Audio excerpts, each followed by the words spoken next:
ನಕಲಿ ನೋಟುಗಳನ್ನು ಚಲಾವಣೆ ಮಾಡ್ತಾ ಇದ್ದಂತಹ ಒಂದು ತಂಡ ಬಂಧನವಾಗಿದೆ. 24 ಗಂಟೆಗಳಲ್ಲಿ ಆರೋಪಿಗಳನ್ನು ಪೊಲೀಸರು ಅರೆಸ್ಟ್ ಮಾಡಿದ್ದಾರೆ. ವಿಜಯನಗರ ಪೊಲೀಸರು ಖೋಟಾ ನೋಟು ಚಲಾವಣೆ ಮಾಡ್ತಾ ಇದ್ದಂತಹ ಒಂದು ಗ್ಯಾಂಗ್, ಖತರ್ನಾಕ್ ಗ್ಯಾಂಗ್ ಅನ್ನು ಅರೆಸ್ಟ್ ಮಾಡಿದ್ದಾರೆ. ಅದು ಕೂಡ 24 ಗಂಟೆಗಳಲ್ಲಿ ಆರೋಪಿಗಳನ್ನು ಎಡೆಮುರಿ ಕಟ್ಟಿದ್ದಾರೆ. ಒಂದು ಜಾತ್ರೆಯಲ್ಲಿ ಖೋಟಾ ನೋಟು ಚಲಾವಣೆ ಮಾಡೋದಕ್ಕೆ ಆರೋಪಿಗಳು ಪ್ರಯತ್ನ ಮಾಡಿದ್ರು.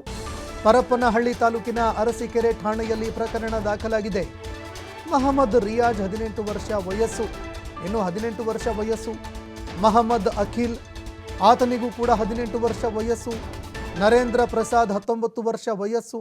ಬಾಬು 36 ವರ್ಷ ವಯಸ್ಸು. ಕುಮಾರಸ್ವಾಮಿ 43 ವರ್ಷ ವಯಸ್ಸು. ಮತ್ತೋರ್ವ ಅಪ್ರಾಪ್ತ ಬಾಲಕ ಸೇರಿ ಒಟ್ಟು 6 ಜನ ಆರೋಪಿಗಳನ್ನು ಅರೆಸ್ಟ್ ಮಾಡಲಾಗಿದೆ. ಒಂದು ದುರ್ಗಾದೇವಿ ಜಾತ್ರೆಯಲ್ಲಿ ಖೋಟಾ ನೋಟು, ನಕಲಿ ನೋಟುಗಳನ್ನು ಚಲಾವಣೆ ಮಾಡೋದಕ್ಕೆ ಆರೋಪಿಗಳು ಪ್ರಯತ್ನ ಪಟ್ಟಿದ್ದಾರೆ. ಆರೋಪಿಗಳು 500 ಮುಖಬೆಲೆಯ ಒಟ್ಟು 80 ಖೋಟಾ ನೋಟುಗಳನ್ನು, ಒಂದು ಗೂಡ್ಸ್ ವಾಹನದ ಹಾಗೂ 2 ಬೈಕ್ಗಳನ್ನು, ಮೊಬೈಲ್ಗಳನ್ನ ವಶಕ್ಕೆ ಪಡ್ಕೊಂಡಿದ್ದಾರೆ ಅಧಿಕಾರಿಗಳು.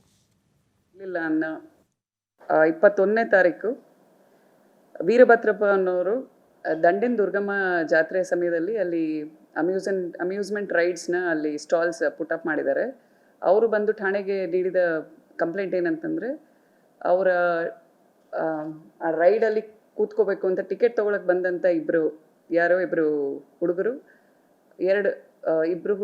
500 ರೂಪಾಯಿದು ನಕಲಿ ನೋಟ್ನ ಕೊಟ್ಟು ಟಿಕೆಟ್ ತೊಗೊಳಕ್ಕೆ ಪ್ರಯತ್ನ ಪಟ್ಟರು ಅನ್ನೋದನ್ನ ಬಂದು ವರದಿ ಮಾಡ್ತಾರೆ. ಆಮೇಲೆ ಅವ್ರನ್ನೆಲ್ಲ ಹುಡುಕಾಡಲಾಗಿ ಸಿಗಲಿಲ್ಲ ಅನ್ನೋ ಒಂದು ಮಾಹಿತಿ ಮೇರೆಗೆ ವೀರಭದ್ರಪ್ಪ ಅವ್ರ ಕಂಪ್ಲೇಂಟ್ ಮೇರೆಗೆ ಅರಸೀಕೆರೆ ಪೊಲೀಸ್ ಠಾಣಾ ವ್ಯಾಪ್ತಿಯಲ್ಲಿ ಕಂಪ್ಲೇಂಟ್ ದಾಖಲಾಗಿ DSP ಹರಪನಹಳ್ಳಿ ಮತ್ತು CPI ಹರಪನಹಳ್ಳಿ ಅವರ ನೇತೃತ್ವದಲ್ಲಿ we formed a special squad to track the accused.